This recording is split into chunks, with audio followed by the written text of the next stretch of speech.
L'anime commence en montrant un lycéen nommé Haruhiko Ishijo qui se rend à l'école. Ishijo a un talent particulier, il peut invoquer et sceller des fantômes.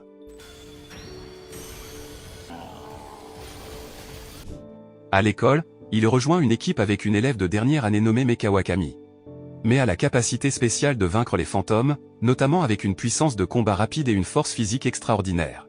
Mais et Ishijo font partie d'une équipe de chasseurs de fantômes assignés par l'école avec la permission du gouvernement. Les fantômes eux-mêmes sont des créatures surnaturelles et magiques qui prennent principalement la forme d'animaux ou d'humains et possèdent des pouvoirs magiques extraordinaires. Initialement considérés par le public comme de simples superstitions, les fantômes sont maintenant visibles par les humains à cause de l'explosion catastrophique d'un laboratoire répandant un virus mystérieux il y a plusieurs années. En même temps, des enfants humains avec des capacités spéciales pour vaincre les fantômes ont fait leur apparition. Cependant, les humains doués ne doivent pas tuer les fantômes arbitrairement, car il existe des fantômes bienveillants qui ne nuisent pas aux humains dans le monde humain. L'un de ces fantômes bienveillants est Ruru, un fantôme sous la forme d'un petit humain qui suit toujours Ishijo partout. Ce matin-là, Ishijo, qui venait d'arriver à l'école, fut surpris de voir Mei combattre un énorme fantôme déchaîné dans la cour de l'école. Il a ensuite fait un croquis du fantôme pour le sceller immédiatement.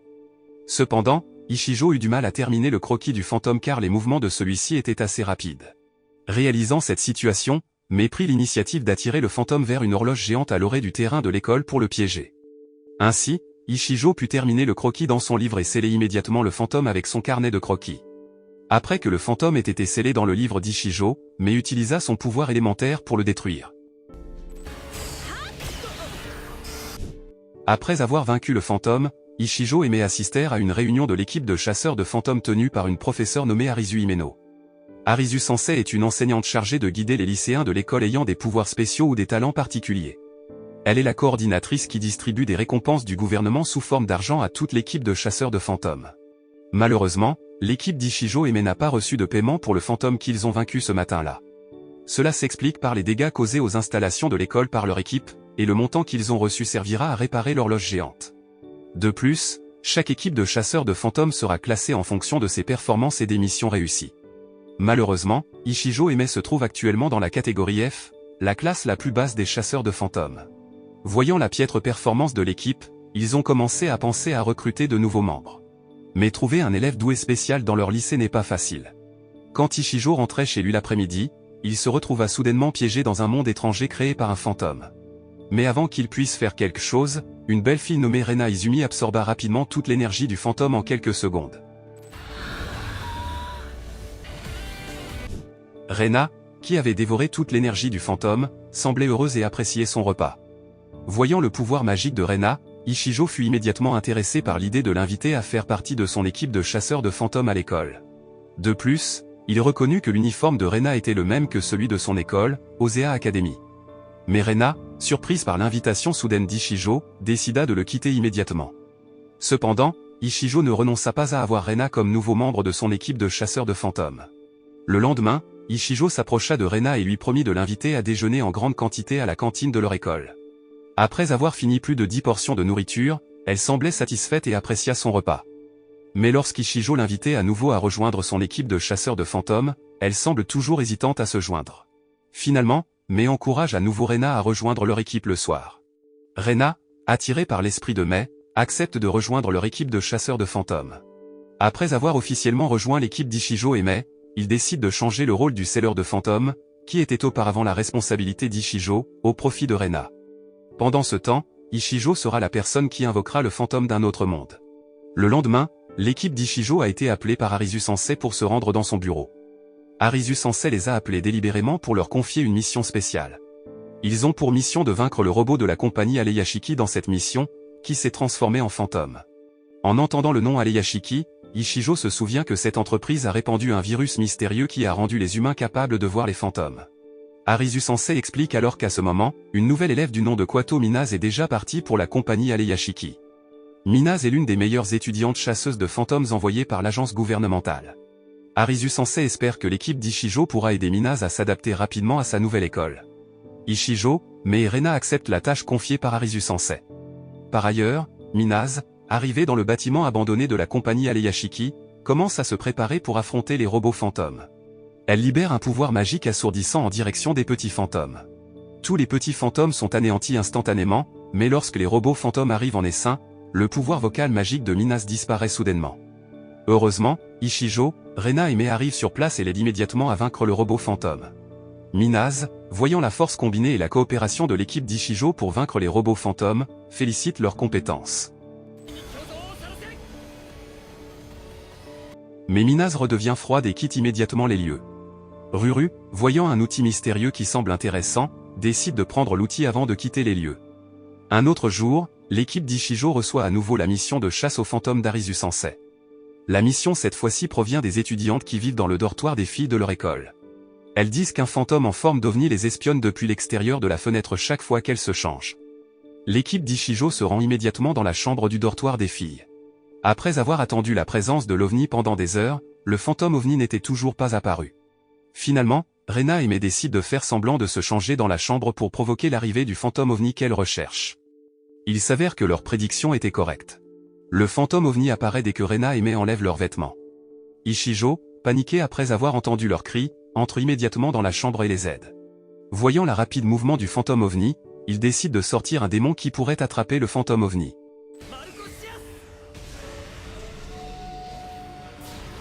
Ce qui est amusant, c'est qu'Ichijo, dont l'intention initiale était de demander l'aide du démon Marchosia, un démon imposant et fort, mais le démon Marchosia qui apparaît est en réalité un petit démon sous la forme d'un chien et les très mignon et adorable. Heureusement, Marchosia parvient tout de même à rattraper le fantôme ovni, et Rena parvient à le détruire immédiatement. Le lendemain, l'équipe Ichijo reçoit une nouvelle mission. Dans cette mission, ils doivent affronter deux fantômes sous la forme de belles filles qui peuvent monter la garde sur le pont.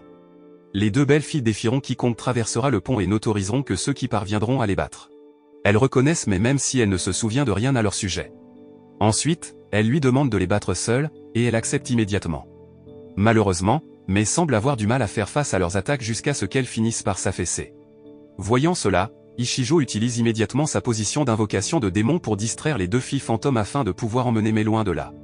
Le lendemain, Mei, qui semble frustrée par sa défaite d'hier, décide d'entraîner Ichijo et Rena aux arts martiaux pour qu'ils puissent l'aider dans le combat à venir. Cependant, ils n'ont pas une grande force physique. Ichijo propose alors de copier tous les souvenirs des mouvements d'arts martiaux de Mei dans son cerveau pour maîtriser immédiatement les arts martiaux sans avoir besoin de s'entraîner. Le lendemain, Ichijo passe du temps avec Mei afin de pouvoir facilement copier les souvenirs des mouvements d'arts martiaux de Mei. Mais avant qu'il ne puisse copier ses souvenirs, les deux filles gardiennes du pont des fantômes les trouvent en premier et les attaquent immédiatement. Au cours du combat, les têtes d'Ichijo et de Mei entrent accidentellement en collision. Puis, de manière miraculeuse, Ichijo parvient à pénétrer l'esprit de Mei et à voir tous les souvenirs dans son esprit. Il profite immédiatement de l'occasion pour copier les arts martiaux d'elle. Dans le même temps, Ichijo commence à découvrir pourquoi les deux filles fantômes semblent reconnaître et être très intéressées par Mei. Elles avaient rencontré Mei lorsqu'elle était enfant, et elle les taquinait souvent. Elles s'entraînent donc dur pour se venger de Mei et la vaincre. Après cela, Ichijo, qui a maintenant réussi à copier tous les souvenirs martiaux de Mei, utilise immédiatement son pouvoir pour l'aider à les vaincre. Grâce à la collaboration épique entre Mei et Ichijo, ils parviennent enfin à les vaincre.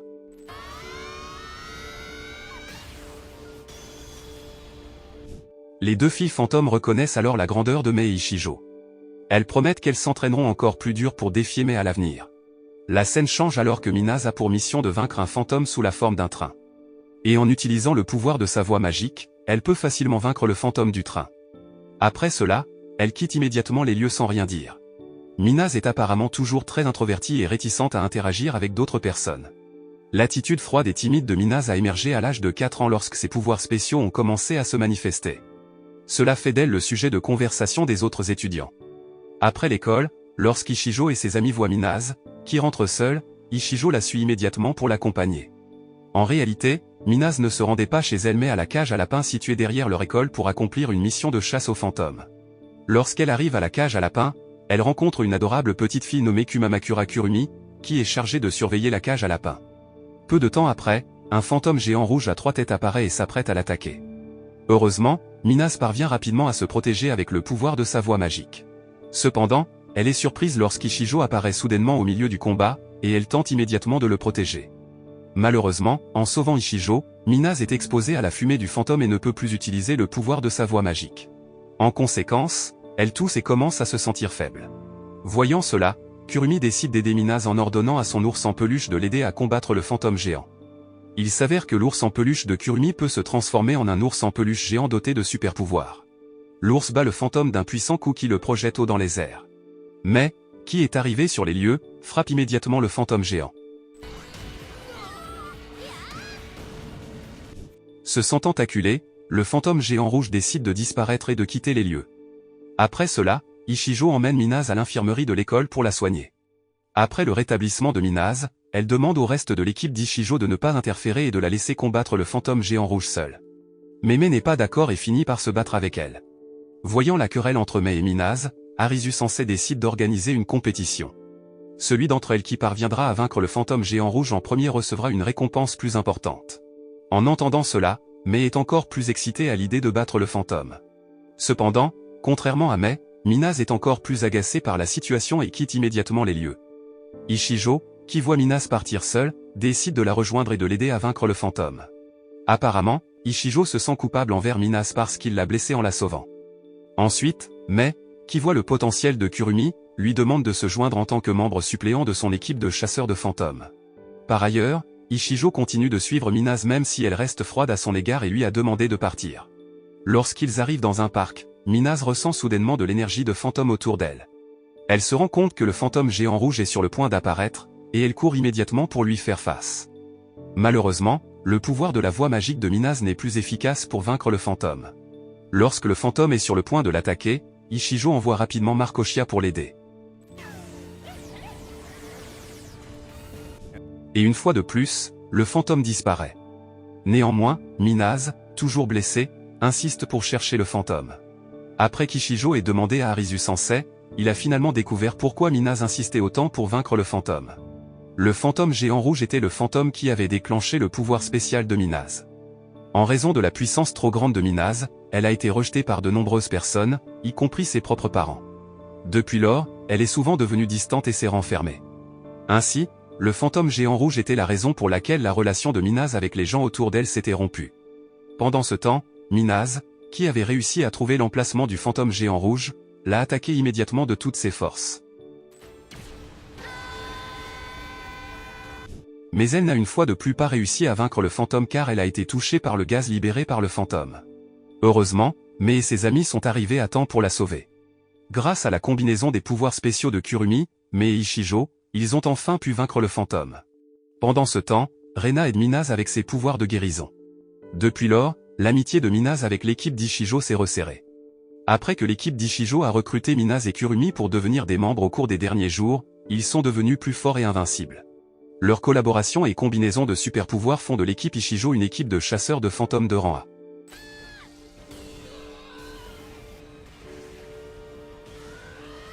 De plus, Minase devient de plus en plus populaire parmi les étudiants de l'école. Certains élèves d'autres classes l'idolâtrent même et veulent prendre des photos avec elle. Quelques jours plus tard, Arisu Sensei annonce aux étudiants de l'équipe de chasseurs de fantômes. Elle dit qu'il y a récemment eu un fantôme mystérieux qui a attaqué 3 étudiants chasseurs de fantômes de leur école. Le fantôme mystérieux s'appelle l'Énigme. Malheureusement, peu d'informations peuvent être connues concernant le fantôme Enigma. Cependant, de nombreux témoins affirment que ce fantôme peut copier et saisir les pouvoirs spéciaux de chaque enfant chasseur de fantômes. C'est pourquoi Arisu Sensei a lancé un appel à tous les étudiants de l'équipe de chasseurs de fantômes pour être toujours prudents et vigilants. Quand Ichijo et ses amis rentrent de l'école, ils entendent soudain une fille crier. Mais les autres courent immédiatement vers la source du son. Il s'avère que la voix venait d'une aînée qui combattait le fantôme Enigma. La fille essaie de prévenir Ichijo et ses amis de quitter les lieux. Cependant, ils ne peuvent pas la laisser seule et se préparent immédiatement à combattre le fantôme Enigma. Mais Minase commence à lancer des attaques en premier, puis Ichijo utilise sa posture d'invocation de fantôme pour sortir une créature en forme de poulpe appelée Cthulhu. De manière inattendue, le pouvoir de Cthulhu parvient à affaiblir le pouvoir du fantôme Enigma. Lorsque l'énigme est à court d'énergie, Ichijo le scelle immédiatement dans son carnet de croquis. Malheureusement, juste au moment où Mei allait le détruire, le dessin de l'énigme disparaît soudainement du carnet de croquis d'Ichijo. Le lendemain, Ichijo reçoit soudainement un appel de sa mère qu'il avait perdu depuis longtemps. La mère d'Ichijo lui demande alors de la retrouver dans un parc. Étant donné qu'Ichijo n'avait pas vu sa mère depuis longtemps, il ne peut rien dire à sa mère. La mère d'Ichijo décide de quitter les lieux. Mais Ichijo, qui change d'avis, rappelle immédiatement sa mère et l'invite chez lui. Il commence à vivre avec sa mère à partir de ce jour-là, et ils vivent leurs jours heureux. Mais les autres amis, qui réalisent qu'Ishijo n'est pas avec eux depuis une semaine, sont agacés et inquiets pour lui. Puis, ils voient accidentellement Ishijo, qui fait des courses avec sa mère dans un supermarché. Contrairement aux autres amis fascinés par la beauté de la mère d'Ishijo, Minase ressent faiblement une étrange aura chez elle. Il décide alors de poser des questions à Arisu Sensei avant de finalement visiter la maison d'Ishijo et de voir la situation. La mère d'Ishijo accueille chaleureusement les amis d'Ishijo, et ils ne trouvent toujours rien d'étrange.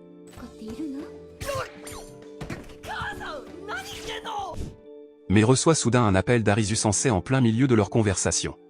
La personne actuellement avec eux n'est pas la vraie mère d'Ishijo car elle a été signalée disparue il y a une semaine. Cela signifie que la personne actuellement déguisée en mère d'Ishijo est Phantom Enigma. De manière inattendue, Enigma peut posséder des humains et se cacher en eux. Mais, qui ne se rend pas compte que Phantom Enigma est derrière elle, est soudainement attaqué par Enigma. Ishijo et les autres sont immédiatement surpris de l'apprendre. Enigma a possédé le corps de la mère d'Ishijo. Elle veut voler le pouvoir spécial d'Ishijo. Selon elle, le pouvoir spécial d'Ishijo est extraordinaire. Après cela, elle tire immédiatement Ishijo et prend son pouvoir jusqu'à ce qu'il perde connaissance. Enigma, qui a maintenant réussi à prendre les pouvoirs spéciaux d'Ishijo, décide de sortir du corps de la mère d'Ishijo et de quitter les lieux. Lorsque la mère d'Ishijo perd connaissance, Ruru s'évanouit soudainement. Mais les autres amis commencent à paniquer et emmènent immédiatement Ruru, Ishijo et sa mère à l'hôpital. Quelques jours plus tard, Ishijo, qui s'est rétabli, est allé avec ses amis rendre visite à sa mère, qui était toujours en traitement à l'hôpital. Il s'avère qu'Enigma a volé la conscience et les souvenirs de la mère d'Ishijo. Ainsi, elle ne peut se réveiller que lorsque l'Enigma a été scellé. Ensuite, ailleurs, Minase et plusieurs agents de l'agence de contrôle des fantômes tentent de trouver les traces d'Enigma. Cependant, l'existence d'Enigma est encore très difficile à retracer. Même l'agence de contrôle des fantômes n'a pas de base de données sur elle. Entendant cela, Minase commence à se souvenir de quelque chose et se précipite immédiatement chez Ishijo. Lorsque Minase arrive chez Ishijo, elle demande immédiatement à Ruru de sortir les outils qu'elle avait obtenus du bâtiment de l'entreprise Aleyashiki. Minase demande ensuite à Ishijo de réparer l'outil pour qu'il puisse fonctionner à nouveau. Elle vient de découvrir que l'outil peut accéder au serveur de l'entreprise Aleyashiki. Elle pensait que l'entreprise Aleyashiki cachait quelque chose au public. Puis, Kurumi demande à sa poupée de réparer l'outil. Il s'avère que les soupçons de Minase étaient corrects. L'entreprise Aleyashiki cachait le fait qu'elle avait mené des recherches illégales en utilisant des fantômes comme objet de recherche. Et Enigma est le résultat de la transplantation de l'ADN humain dans un fantôme. Les chercheurs d'Aleyashiki ont ensuite amélioré les capacités du fantôme modifié dans l'espoir que leur fantôme expérimental pourrait plus tard être utilisé comme substitut de soldats artificiels à des fins militaires. Malheureusement, Enigma avait beaucoup plus de pouvoir qu'il ne l'avait anticipé. Elle s'est ensuite révoltée et a fui du centre de recherche. Peu de temps après, Minase reçoit un appel de l'agence de contrôle des fantômes disant qu'Enigma est réapparu dans la zone de recherche à côté de l'hôpital Aleyashiki, où la mère d'Ishijo était traitée. Ishijo et ses amis s'y rendent immédiatement avec Arisu Sensei par le chemin arrière. Ishijo, qui n'a maintenant aucun pouvoir spécial, ne peut pas faire grand-chose. Pendant ce temps, Kurumi, Minase et Rena font de leur mieux pour combiner leurs forces pour vaincre Enigma. Leurs attaques combinées peuvent initialement bloquer les mouvements d'Enigma, mais leurs attaques ne sont toujours pas assez fortes pour la vaincre. Pendant ce temps, Enigma, avec une seule attaque, peut les repousser tous. Arisu Sensei demande alors à Ishijo de raviver son pouvoir. Elle explique ensuite que Ruru peut transférer son pouvoir vers lui car elle est essentiellement un fantôme de son pouvoir. Peu de temps après, Ishijo a réussi à retrouver sa force après que Ruru lui ait transféré son pouvoir. De plus, la force actuelle d'Ishijo est beaucoup plus forte que celle qu'il avait auparavant. Lorsqu'Ishijo a invoqué Marchosia et Cthulhu, ils sont apparus dans leur véritable forme. Avec la grande puissance combinée, il a réussi à faire tomber Enigma. Enfin, lorsqu'Enigma ne pouvait plus bouger, a rapidement utilisé sa technique de scellement.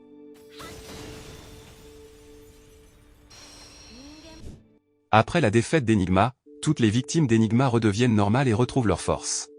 La mère d'Ishijo, actuellement traitée à l'hôpital, récupère progressivement. Ishijo peut enfin retrouver sa mère. Après cela, les aventures d'Ishijo et de ses amis en tant qu'équipe de chasseurs de fantômes continuent. En même temps, leur amitié est devenue plus proche et indissoluble. La morale que l'on peut tirer de cet anime est que lorsque Ruru donne de la force à Ishijo, elle nous rappelle une fois de plus que les petites choses que nous faisons pour les autres peuvent signifier beaucoup pour les personnes qui ont besoin de force pour vivre leur vie. Comme des câlins, des sourires ou simplement notre présence.